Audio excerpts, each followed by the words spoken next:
Seigneur, nous te rendons grâce et nous te bénissons pour l'opportunité que tu nous accordes ce matin de partager ta parole. Par ta grâce éternelle des armées, il est écrit que ouvre simplement ta bouche et je la remplirai.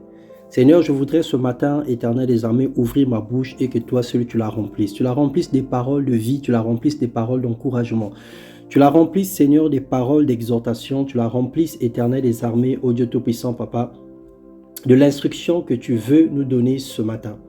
Par ta grâce éternelle des armées, nous voici devant toi et nous savons que sans toi, nous ne pouvons rien faire. Que ton nom soit béni, que ton nom soit glorifié dans le nom puissant de Jésus-Christ. Amen. Alors bonjour tout le monde, que le Seigneur nous bénisse. Par la grâce du Seigneur, ce matin, nous allons partager la parole de Dieu. Et le thème que nous donnons à notre exhortation ce matin, c'est dépendre de Dieu. Et nous allons prendre comme texte biblique Jean 15, le verset 1 au verset 5, que je vais lire. Je prends dans la version du semeur, je suis le vrai plant de vigne, et mon Père est le vigneron. Tous les sarments en moi qui ne portent pas de fruits, il les coupe, et tout ce qui en porte, il les taille afin qu'ils produisent un fruit encore plus abondant. Vous aussi, vous avez déjà été purifiés grâce à l'enseignement que je vous ai donné. Demeurez en moi et moi je demeurerai en vous. Un sarment ne saura porter du fruit tout seul, sans demeurer attaché au cep. Il est de même pour vous, si vous ne demeurez pas en moi, vous ne portez aucun fruit. Je suis le cep de la vigne, vous êtes les sarments. Celui qui demeure en moi et en qui je demeure, portera du fruit en abondance, car sans moi, vous ne pouvez rien faire. Dans cette histoire, c'est Jésus qui nous parle. C'est une parabole du cep et du vigneron. Jésus nous explique comment fonctionne la vie en faisant l'analogie ou la comparaison entre le cultivateur, la sémence et le fruit. Dans cette histoire, le cultivateur, c'est Dieu. Dieu est le vigneron. Donc, c'est lui qui cultive les vignes. Jésus-Christ est l'arbre, donc le plante. Le plant de la vigne. C'est lui qui est l'auteur de la vigne. Donc, c'est la plante, c'est l'arbre qui donne les fruits. Et tout ce qui s'attache à Jésus, donc toi et moi, nous les enfants de Dieu, nous les chrétiens, nous sommes donc ces fruits. Donc, cette histoire concerne les trois personnes. Dieu, Jésus et nous. Dieu étant le cultivateur, Jésus étant la plante de la vigne, et nous sommes les vignes ou les fruits que produisent cette plante, donc les vignerons. Comment on appelle le fruit de la vigne.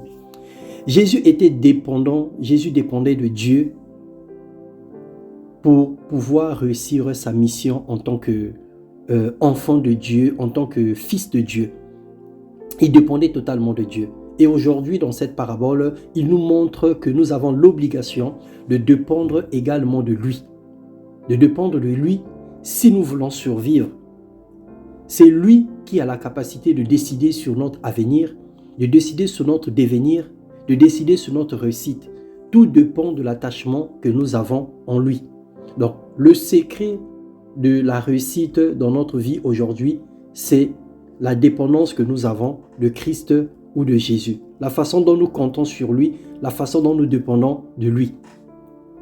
Il n'est pas question ici de connaître ou de savoir la totalité des Écritures ou de la parole de Dieu, mais de la place que nous donnons à la personne de Jésus-Christ, de la manière dont nous nous comptons sur lui dans tout ce que nous faisons. Cela se prouve par la place que nous lui accordons, de l'attitude que nous adoptons face à sa volonté dans notre vie.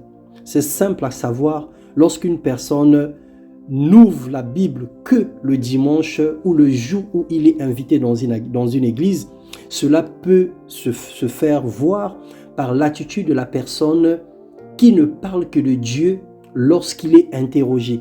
Mais en dehors de ce contexte-là, la personne est quasiment, on va dire, effacée ou éloignée de Dieu dans tous les contextes de sa vie. Alors qu'aujourd'hui, l'attachement à Dieu, l'attachement que nous avons à Dieu ou l'attachement que nous avons à quelqu'un ou à quelque chose se prouve par notre présence vis-à-vis de cette personne. Aujourd'hui, une personne qui est attachée à son enfant viendra voir son enfant tous les jours, appellera son enfant, cherchera ses nouvelles. Une personne qui est attachée à sa femme ou à son mari cherchera les nouvelles de ce dernier. Une personne qui est attachée à son travail se lève tous les matins pour aller travailler. Une personne qui est attachée à ses études partira à l'école tous les jours. Une personne qui est attachée à de l'argent regardera son compte tous les jours. Donc, il n'y a pas de magie.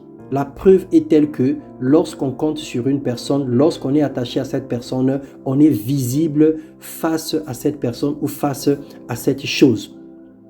Dieu doit être le premier à bénéficier. Dieu doit être le premier à bénéficier de nos fruits. Quel cultivateur aimerait qu'une autre personne vienne goûter à ses fruits? Quel est le père volontiers qui accepterait qu'un autre papa du quartier vienne marier sa fille? Ou qui a déjà accepté, par exemple, de montrer son salaire ou sa fiche de paye à son collègue avant même que lui-même puisse le voir.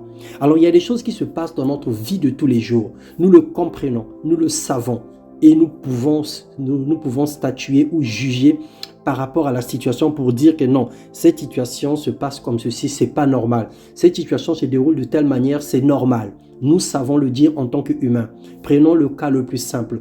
Quel est le père aujourd'hui que tu as éduqué ta fille, tu as investi dans la vie de ton enfant et le jour de la dot, c'est une autre personne, c'est un autre papa du quartier qui vient dire que ben voilà, c'est moi qui dois prendre la dot de cet enfant, c'est moi qui dois tout organiser. Monsieur le papa, restez là, asseyez-vous tranquillement, regardez-moi faire ce que j'ai à faire. Quel est ce papa-là qui peut accepter une telle chose? Alors je ne pense pas que ça soit possible. Je ne pense pas que ça soit réel. Je ne pense pas qu'il y ait un seul père sur la terre qui puisse accepter cela. Franchement, ça ne peut pas exister. Et donc, c'est de la même manière, Dieu étant le cultivateur, Dieu étant la source ou l'origine de notre vie. Lui qui a donné son Fils unique Jésus-Christ, afin que quiconque croit en lui ne périsse pas et la vie éternelle. Et cette vie éternelle, c'est le bénéfice que Dieu attend de chacun de nous. Et Dieu ne peut pas accepter que le diable puisse se réjouir de la vie éternelle parce que nous avons deux vies éternelles. Soit nous vivons éternellement en enfer, soit nous vivons éternellement au paradis.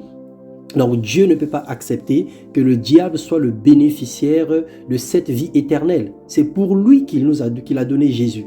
Et donc s'il a investi Jésus, c'est pour que Jésus puisse en retour faire des fruits qui sont les chrétiens sur la terre. Alors Dieu étant cultivateur, Dieu étant créateur, il surveille. Il est jaloux de sa production, il est jaloux de sa plantation. Et c'est ce que nous sommes. Et ce matin, Dieu nous parle de dépendre totalement de lui, de compter que sur lui, en lui montrant par nos attitudes qu'il est le premier ou la première et où il prend la première place dans notre existence. Dieu nous a donné sa nature. Et si nous ne pouvons pas accepter les choses en tant qu'humains, lui non plus ne l'acceptera. Si un papa ne peut pas accepter que sa fille soit mariée par une autre personne, à combien plus forte raison Dieu qui est notre Père. Notre temps, notre argent, nos familles, nos biens appartiennent avant tout à Dieu. Parce que c'est lui qui est le rémunérateur de ceux qui le cherchent. C'est lui qui est le créateur de toutes choses. C'est lui qui est l'auteur et à l'origine de toutes choses. Certaines choses se passent mal dans nos vies simplement parce que Dieu sait que celui-là ou celle-là, si je lui donne telle ou telle chose, il ne serait plus la même personne. Dans son amour, il sait combien mal que bien, de nous faire confiance.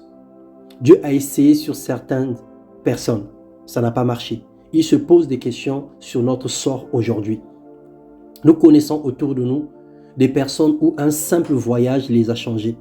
Il est parti du Congo ou de l'Afrique vers l'Europe ou vers l'Amérique ou vers l'Occident et que ce mouvement de voyage a déformé la personne. Nous connaissons combien de personnes qui étaient humbles, qui étaient gentilles, qui étaient sympas. Mais depuis le jour où cette personne a acheté une voiture, on ne la reconnaît plus. Combien de personnes qui étaient bien, combien de femmes qui étaient bien dans le quartier. Mais depuis le jour où on l'a mariée, elle est devenue orgueilleuse. Nous connaissons combien de personnes où un simple boulot les a rendus orgueilleux. un simple boulot les a déformés, les a changés. Nous voyons comment les choses matérielles peuvent apporter les changements dans les vies des gens. Alors Dieu nous connaît. Dieu sait qu'une telle personne, le jour où tu seras en contact de plusieurs millions d'argent, de plusieurs billets, alors cette personne, on verra la vraie nature de la personne. Dieu sait que cette personne, le jour où elle connaîtra un certain niveau de réussite dans sa vie, cette personne, on ne la reconnaîtra plus. Même venir dans la présence de Dieu devient un problème. Même prier devient un problème. Même lire la parole de Dieu devient un problème. Notre langage a changé. J'avais lu sur le profil d'une personne qui avait dit que si tu n'as jamais traversé, ne te moque pas de celui qui est tombé. Effectivement, ça m'a fait réfléchir. Et je me rends compte que oui, c'est vrai. Parce que si aujourd'hui tu n'as jamais vécu les choses, ne te vante pas. Ne te dis pas que non, moi, j'aime Dieu, je suis un enfant de Dieu, je suis sincère, je suis sérieux. Mais le jour où Dieu te mettra face à certains événements, par exemple, Dieu te donne simplement la grâce de devenir une personne importante dans la société. Quelle serait ta nature? Quels sont les fruits que tu vas donner? Quelle est la place que tu vas accorder à Dieu? Lui qui t'a élevé, lui qui t'a placé là où tu es aujourd'hui, mais quelle est la place que tu lui donnes en retour? Le jour où Dieu permettra que tu sois millionnaire, le jour où Dieu permettra que tu sois quelqu'un d'important dans la société, quelle est la place que tu vas accorder à Dieu?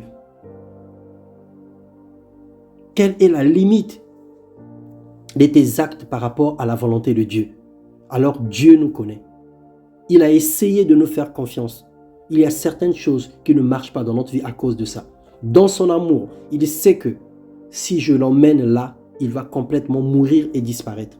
Dieu sait que si je le place ici, alors sa vie sera totalement une catastrophe. Alors Dieu essaie de nous maintenir dans une situation. Souvenez-vous des enfants d'Israël dans Deutéronome 8. Dieu a dit que non, je vous ai fait passer par le désert. Je vous ai éprouvé afin de savoir si vous allez toujours m'aimer, afin de vous éprouver pour que vous ne puissiez pas m'oublier. Donc Dieu avait expressément créé l'épreuve dans leur vie pour leur briser, pour leur tailler, pour leur faire souvenir de la puissance et de la grandeur de Dieu. Mais malheureusement, ils ont continué à murmurer, ils ont continué à régner Dieu, ils ont continué à compter sur les fétiches ou sur des œuvres qu'ils avaient adoptées en Égypte. Heureusement, dans sa souveraineté, dans la souveraineté de Dieu, il existe quelque chose de particulier.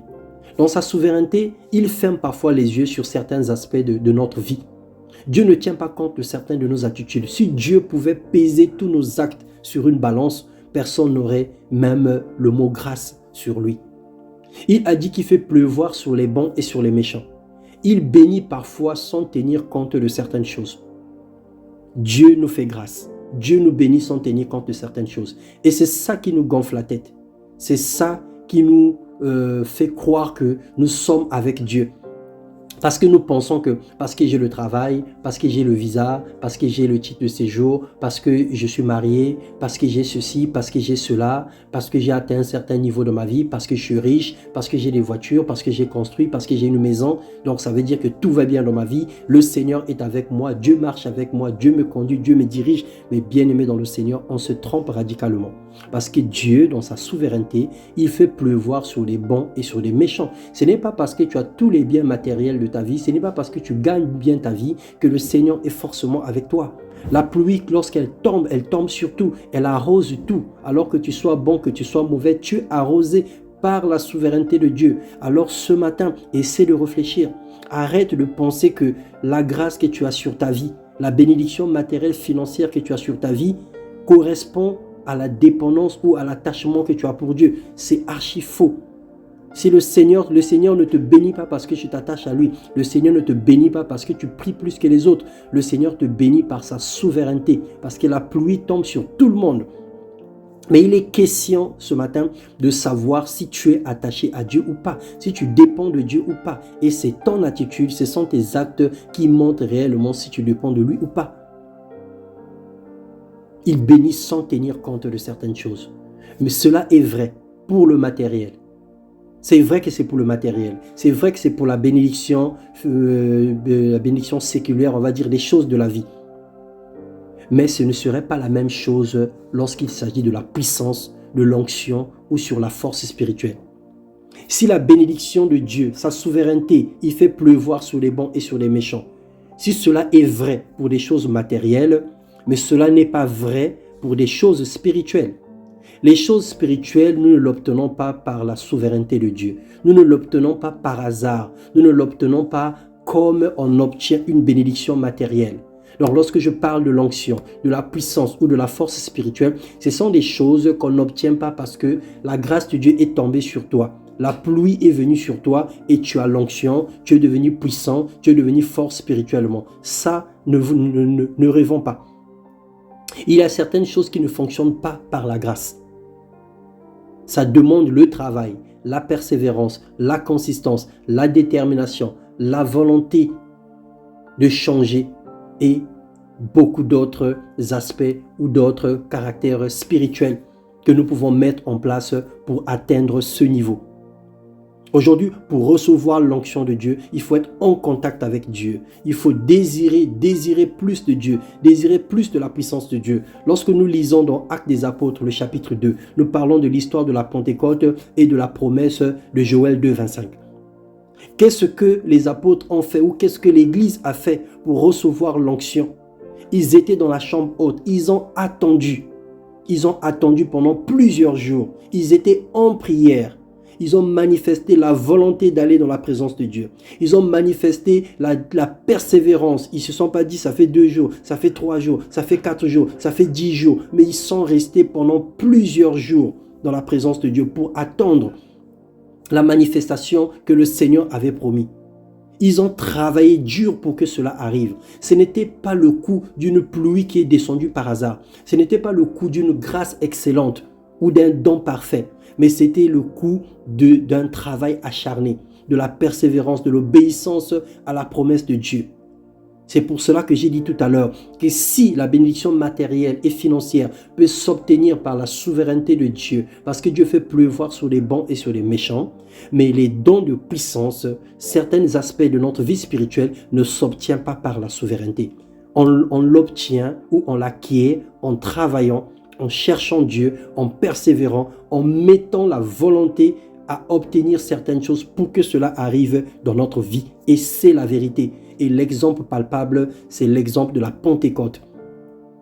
Si Pierre et tout ce qui était derrière lui n'avaient pas obéi à la promesse de Dieu, ils n'étaient pas déterminés à chercher Dieu, ils n'étaient pas allés dans la présence de Dieu pour prier le Seigneur et attendre la promesse, cela ne devrait pas arriver dans leur vie. Alors qu'aujourd'hui, les choses matérielles sont passagères. Les choses spirituelles sont éternelles. Si nous nous cramponnons sur le matériel, parce que la grâce de Dieu est sur nous, parce que la souveraineté de Dieu s'est manifestée sur nous, alors nous serons des infirmes spirituels. Parce que nous ne connaîtrons jamais le vrai niveau spirituel ou l'abondance de la dépendance spirituelle ou la dépendance en Jésus. Nous ne connaîtrons jamais dans les profondeurs ce que le Seigneur a promis pour nous. Faire un petit miracle de temps en temps, prophétiser de temps en temps ou avoir des paroles de connaissance ne suffit pas pour faire de nous ce que le Seigneur veut que nous soyons. Ne suffit pas pour faire de nous des véritables fruits dont le Seigneur attend. Le Seigneur attend de nous que nous ayons des bons fruits. Il dit tout arbre qui ne porte pas de fruits sera coupé et jeté au feu. Et si nous ne produisons pas des bons fruits, si nous ne sommes pas des bons fruits, personne ne peut nous manger. Nous sommes le sel de la terre, nous sommes la lumière du monde. Nous sommes des lettres vivantes écrites avec l'Esprit de Dieu, non pas avec de l'encre. Donc, notre vie doit bénir les autres vies. Notre vie doit aider les autres vies. Notre vie doit servir pour d'autres vies, pour ramener d'autres vies à la lumière.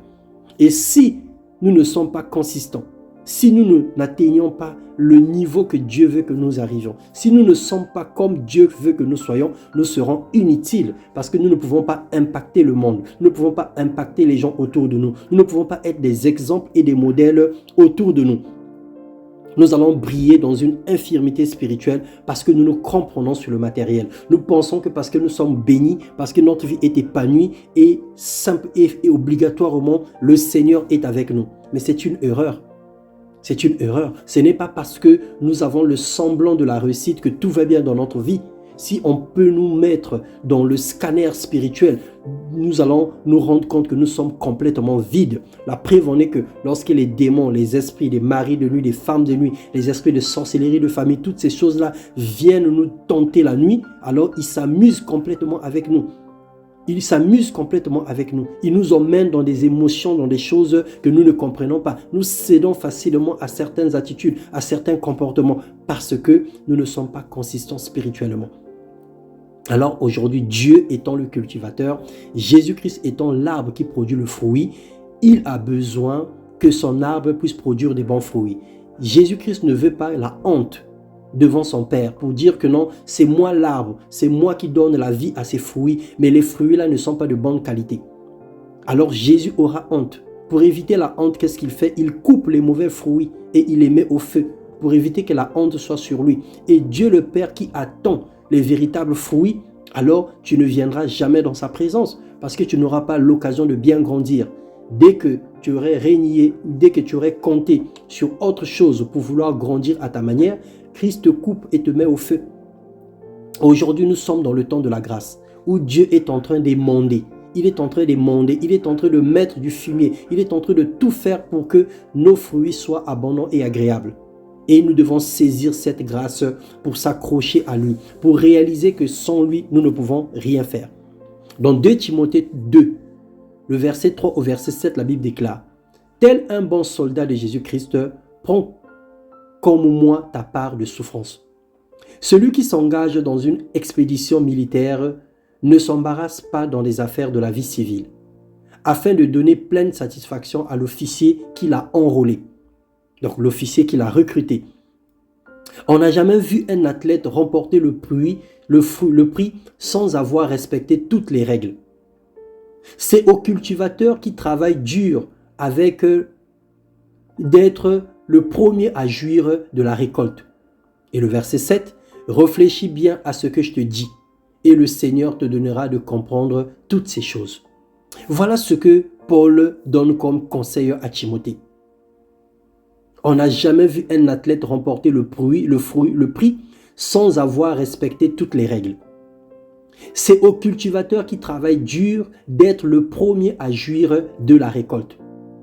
Alors si Dieu a travaillé 6 jours, il a travaillé dur pendant 6 jours, il s'est reposé le 7e jour pour que nous soyons des humains, pour que nous soyons ceux que nous sommes aujourd'hui, alors c'est à lui d'être le premier à bénéficier de ce fruit.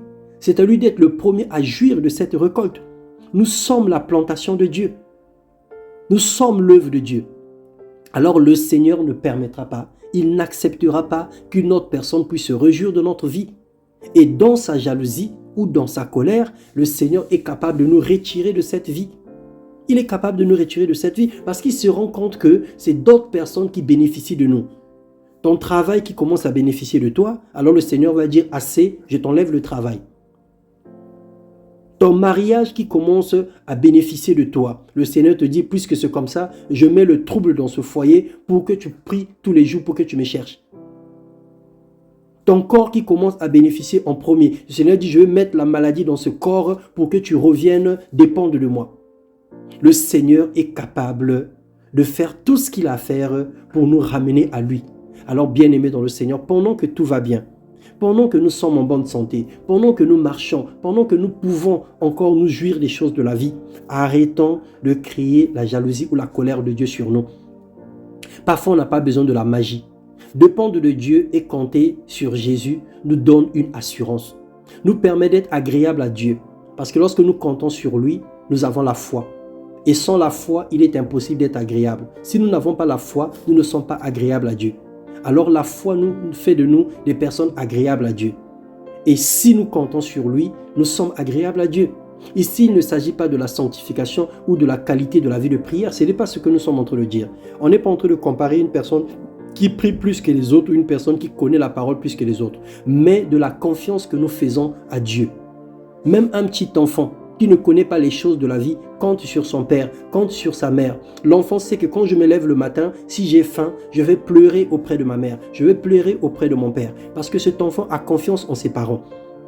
Et c'est ce que Dieu nous demande aujourd'hui, la confiance que nous avons en lui. Et cette confiance se définit par la façon dont nous nous approchons de Dieu, la façon dont nous lui présentons les choses de notre vie, tous nos prémices. Lorsque tu as trouvé le travail, as-tu rendu grâce à Dieu? Lorsque tu as trouvé le mariage, as-tu rendu grâce à Dieu? Lorsque tu as ton salaire, tu le présentes à Dieu dans tout ce que tu vis dans ta vie, dans les réussites, les mérites, tout ce que tu as. Est-ce que tu mets Dieu en premier? Mettre Dieu en premier, c'est lui soumettre aussi toutes choses. C'est lever le matin, reconnaître que c'est lui qui a donné le souffle de vie, tu lui rends grâce.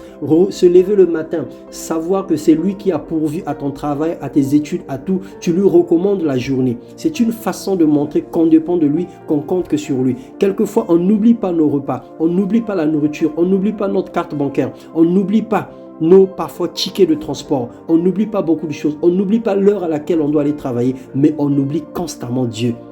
Ça veut dire que nous le mettons en second plan. Nous le considérons comme quelque chose de secondaire. Donc on n'a pas besoin de la magie. La place que nous accordons à Dieu, chaque instant de notre existence, de la façon dont nous considérons son œuvre et sa parole. Donc nous devons, toutes ces choses-là attirent l'attention de Dieu sur nos actes, même dans nos faiblesses. Montrons à Dieu, montre-lui en fait comment tu comptes sur lui. Tu traverses une situation difficile, tu traverses une faiblesse, tu traverses une difficulté. Montre à Dieu que tu comptes sur lui. Dis à Dieu, Seigneur, sans toi, je ne peux rien faire. Je n'arrive pas à abandonner telle chose. Je n'arrive pas à m'accommoder avec ta parole. Je n'arrive pas à avoir une vie de prière intense. Je n'arrive pas à méditer ta parole. Je n'arrive pas à faire ceci. Montre-lui que tu comptes sur lui. Ne fais pas la force, ne montre pas comme si tu es capable de tout gérer ou de tout comprendre. Mais laisse Dieu, dépend de lui. Attire l'attention de Dieu sur tes actes. Attire l'attention de Dieu sur ta vie. Considérons tous les événements de notre vie comme étant le plan de Dieu. Laissons-lui faire ce qu'il a à faire. Déjà, prier, c'est très compliqué pour certaines personnes.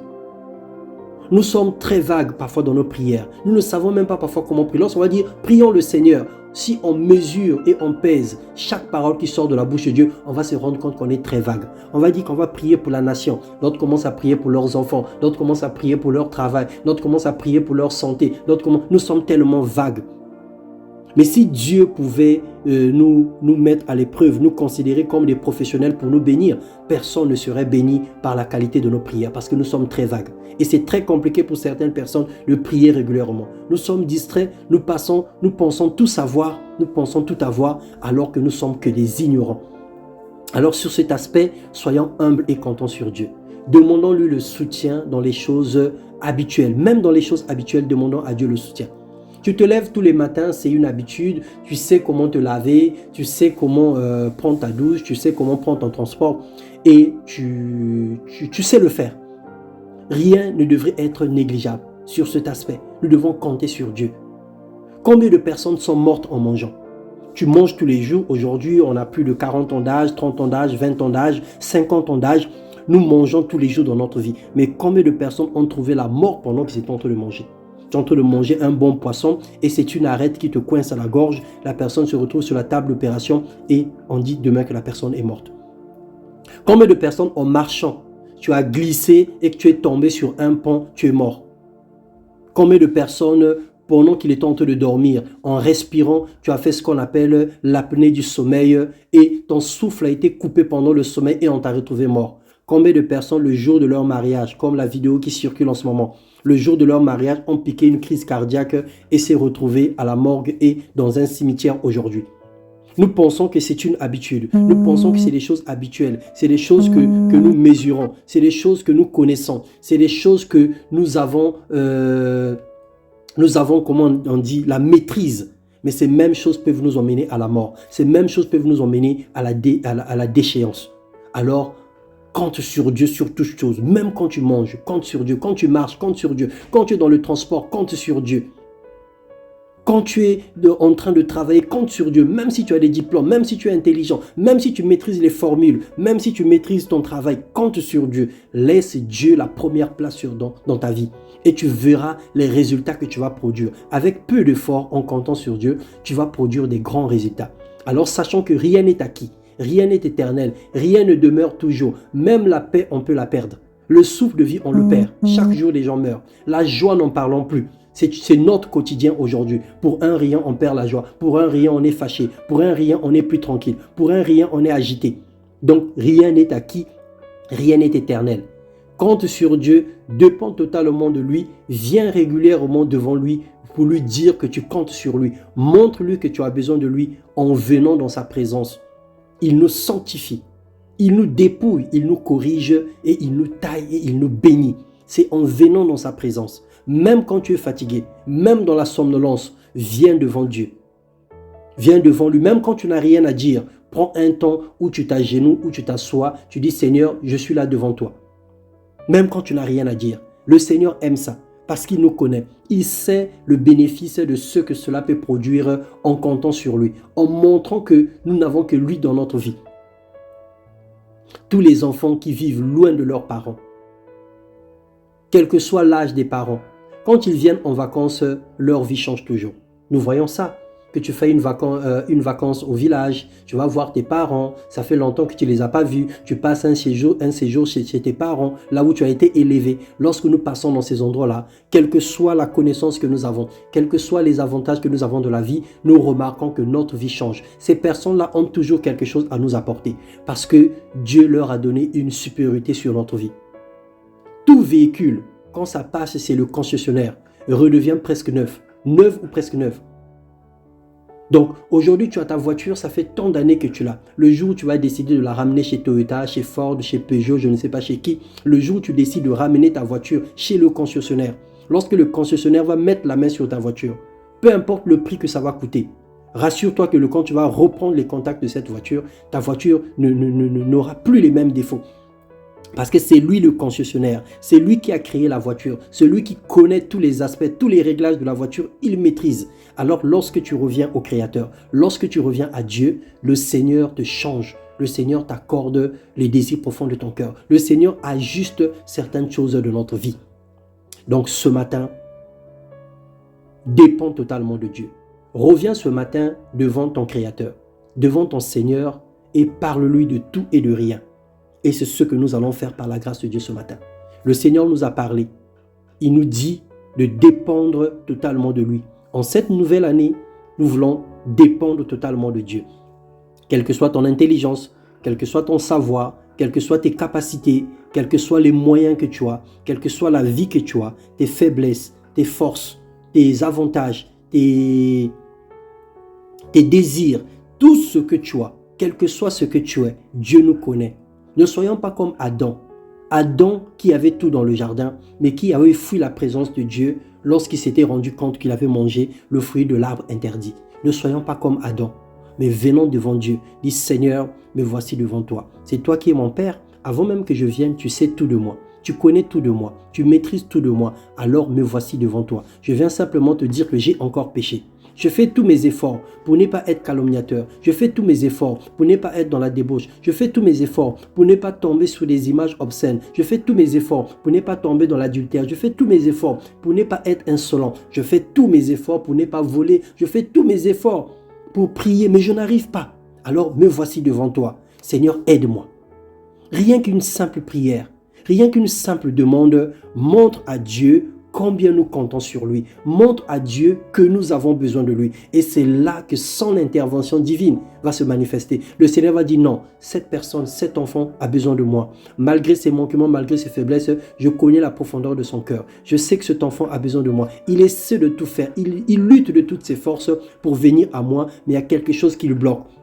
Dieu nous connaît et Dieu maîtrise les forces qui nous enlacent. Dieu sait qu'il y a certaines choses qui ne marchent pas dans notre vie, pas parce que nous sommes désobéissants, mais parce que nous avons les forces spirituelles qui nous empêchent d'aller de l'avant. Nous avons des liens de famille, nous avons des liens ancestraux, nous avons des blocages liés à l'environnement, liés à notre vie, liés aux erreurs du passé lorsque nous étions ignorants, liés à certaines relations, à certains contacts que nous avons eus avec certaines personnes, avec certaines choses. Dieu sait que c'est ça qui nous empêche aujourd'hui d'aller de l'avant. Mais lorsque nous comptons sur lui, en ce moment-là, le le Seigneur nous délivre, le Seigneur nous aide. Dieu ne peut pas descendre de son trône pour venir nous délivrer sans notre avis. Même lorsqu'il a ressuscité Lazare, il était question qu'on puisse lui enlever les bandages. Donc nous aussi, si nous ne demandons pas de l'aide à Dieu, si nous ne venons pas à Dieu, Dieu ne va pas le faire comme par magie. Dieu ne va pas le faire comme...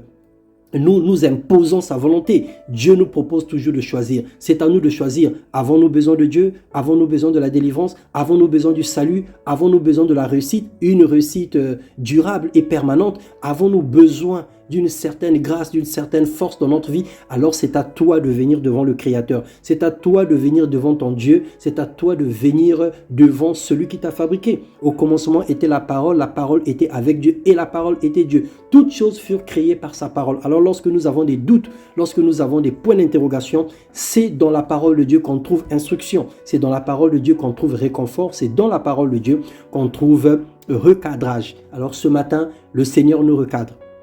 Il veut que nous puissions compter sur lui. Il veut que nous puissions dépendre totalement parce que sans lui, nous ne pouvons rien faire. Alors que le Seigneur nous bénisse ce matin.